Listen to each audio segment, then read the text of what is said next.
यहाँ कसैको अन्त फोटो खिच्ने पनि रहेछ त उयो यतातिर भल गएर रहेछ सर्केको बाटोको यहाँ पोल्टी पोल्टी भएको जस्तो छ त बाटो चाहिँ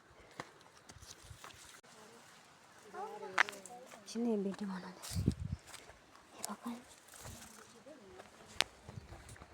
मलाई डर लाग्यो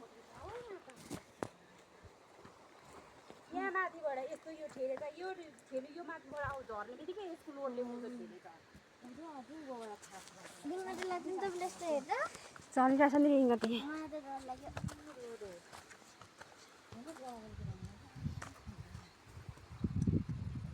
हेर्नु बाटोको ढुङ्गाहरू त सबै कति लगेछ नि उयो त तलैसम्म अब यो ग्राभल हालेको म